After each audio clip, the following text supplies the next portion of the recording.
Okay, so, oh yeah, this one should be one of the best and most, like, I think hopefully now we're going to start segueing into better content, more concise and planned, I don't know. But, alright, so I want to talk about the financialization of survival and the criminalization of poverty. That's the goal for this one. When I say the financialization of survival, I mean, throughout much of human history, the majority of individuals did not depend on a financial income for survival. And so in media, you'll see this trivialization of money, like, it's frequent that people will shame others if they do things motivated by money, right?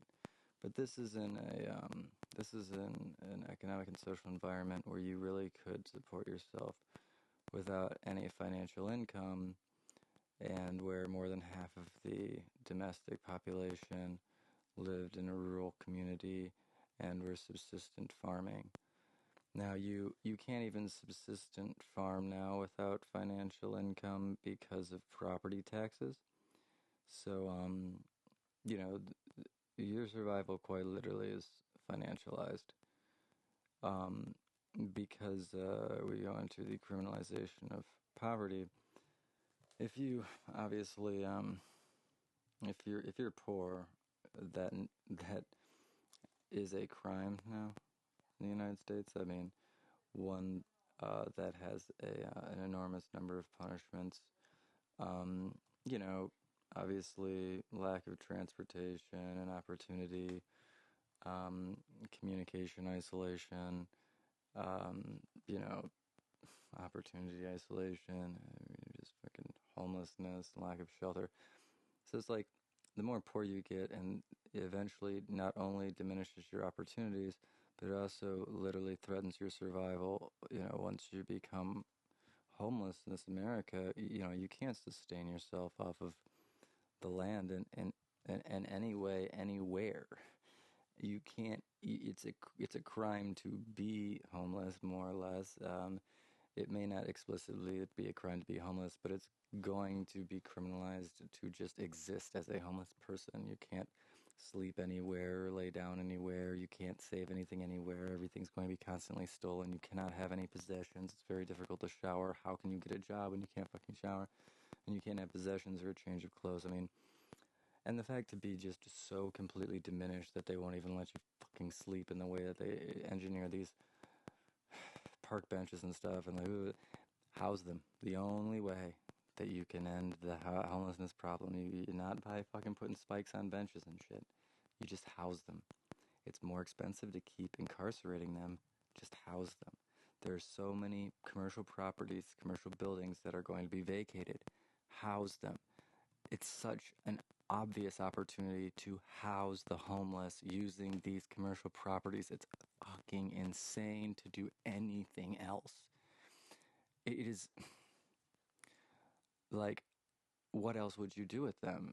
It'd be more expensive to demolish them than to convert them. You could simply convert them. Another thing too is hilarious, like all these laws about like living in certain conditions or whatever. So it's better like the legislations and ordinances that have been enacted across the country have created a paradigm in which you know opportunity is being and I mean this is always the case. I'm not ignorant of a lot of discriminations historically in the United States, and I'm obviously aware of a racial element, all these other things. I guess my point is right now you can literally die from not having income. So trivializing people's poverty is cruel, and further, poverty begets more poverty because of fines and shit that arise because you didn't have the money to house yourself or to pay your insurance or to pay a parking ticket or to do this or do that, you know. You lost your job because you couldn't pay the bond on a trespassing ticket that you got because you had to sleep in a park or something, you know, like all these could be, you know, you could have temporary homelessness because of something that was not your fault. And then all of a sudden that temporary homelessness dominoes into homelessness because of a lost job related to complications implicit in the, you know, whatever your housing situation and stability might be. And it could even be that you're an absolute victim. It could be you're a victim of domestic violence or something. Like, it's incredible what we are accepting in our society as just acceptable treatment to a human being. We have the resources. Why is it? And this is why we have erosion in the integrity and moral fabric of the country, because people are forced to have money or they die, and if they have dependents, even worse. And so, you know, it's hard to blame them when they are indoctrinated into a financialized worldview. And on top of that, the reality is that not having money has serious consequences. You know, the problem is, though, is the money was supposed to represent a meritocratic contribution to the society, but instead, right now, it's all trickled down. There's no real productivity. So everybody's income is contingent upon some lord, fiefdom, some major source of existing money. I mean, the way that money is distributed now is insane. I mean, these are all these ordained industries. Look at Google. I mean, Google was financed almost entirely publicly. How is that a private enterprise? It's crazy. It's literally taxing people and then siphoning the money into private hands over and over again. It's legalized embezzlement. And that is especially egregious when you are also financializing people's survival and you are further taxing them for their poverty and criminalizing and incarcerating them for their poverty. I mean, we should be...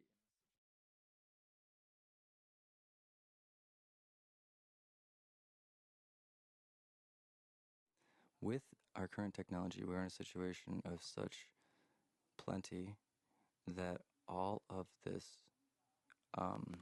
apparent uh, uh,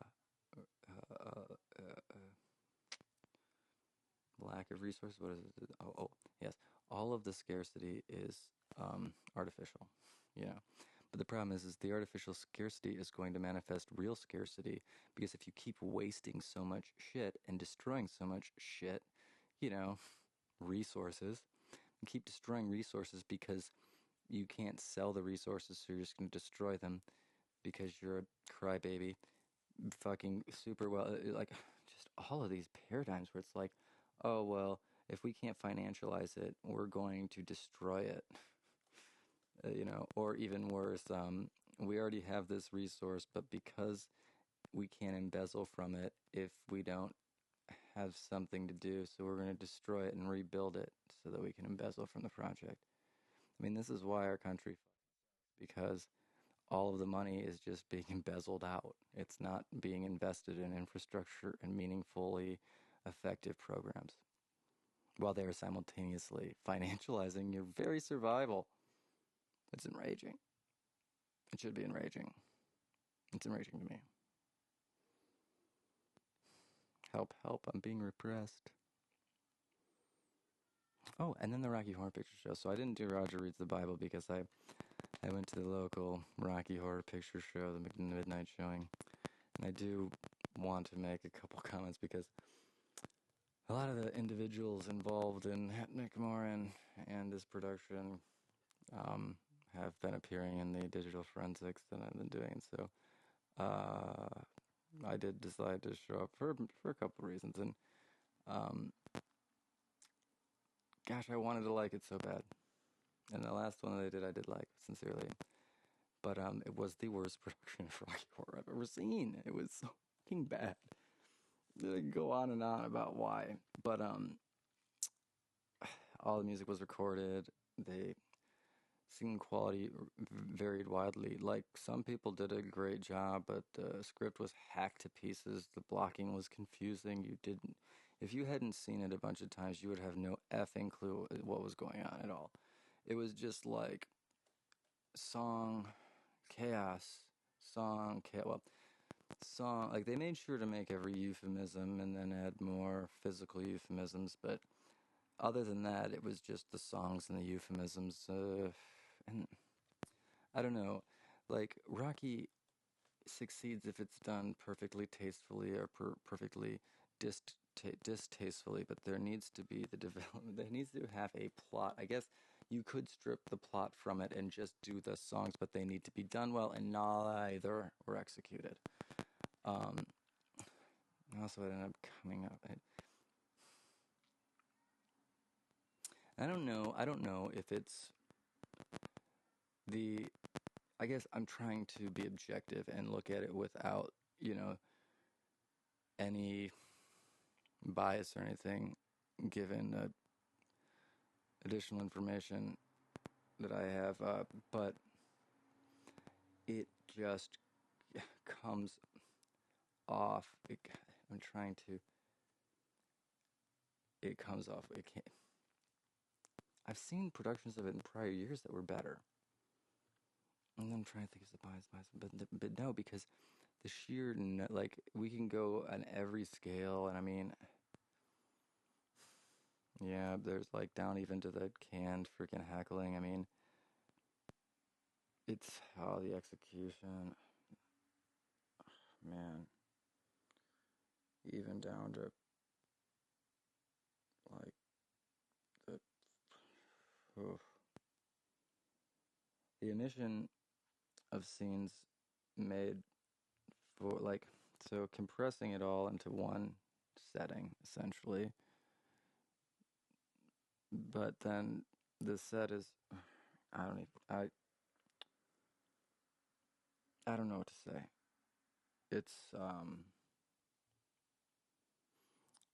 it was middle school production level at a higher budget. I mean, I and it's not fair to criticize everyone, because there were a couple good performances, but a couple. Frankenfurter actually was good. He was fucking actually. It's too bad we don't get to see Frankenfurter in a with a better cast, because it could. I feel like he could shine more, but the character is strained without having, like, so much of his character development was stripped too. But that's. He seemed like he had the character. That part, the Rocky was right, and I think Janet was right, and I think Brad was right. Those characters did well. That's for sure. I'm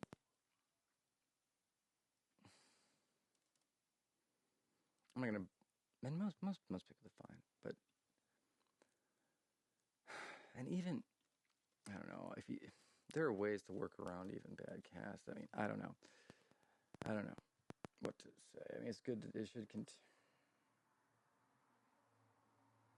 Despite the dilemmas that may arise and the ethical concerns that may be present, I still think it should go on.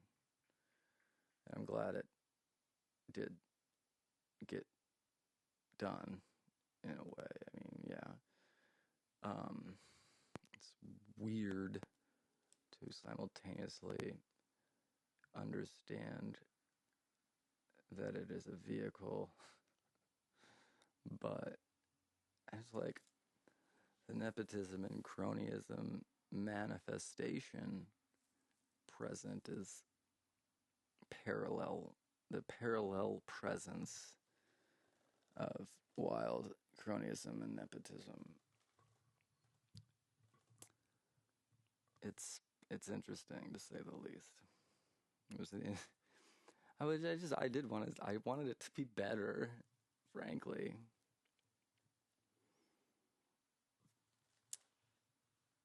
You know, it has been better, and I keep, it's like, it's always been, but no, because it's been followable. They had, the sets were more, were there multiple sets? I feel like there was at least some, set change. I feel like they did have that wedding scene. I feel like there was a chapel. I could be wrong, but it seemed like the sets were better designed. We had better blocking. We had better choreography. We had, I mean, whatever. I'm not saying that it was bad. I'm saying that it was bad. Yeah, that. I mean, you know what I mean. Wasn't.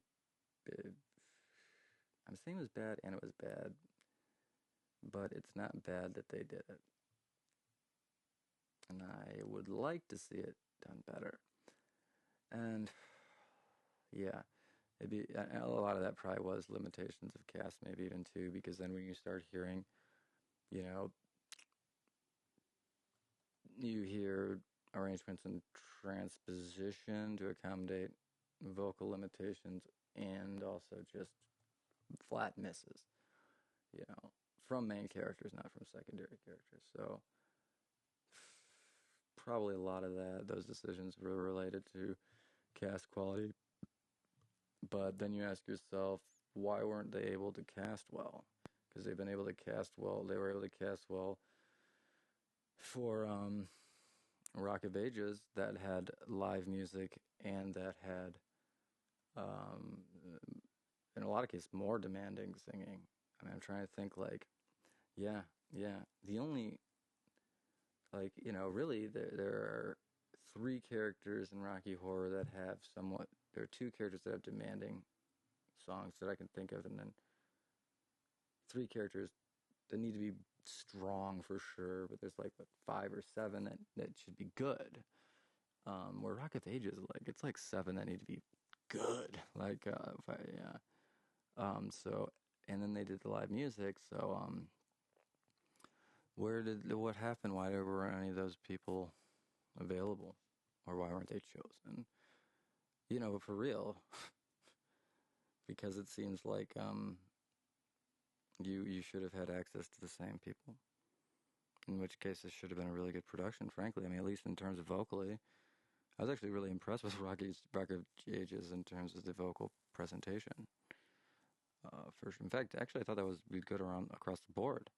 I mean, it wasn't tight, but it was good. You know what I mean? Like, and that you can definitely do Rocky Horror where it's not tight, where it's loose.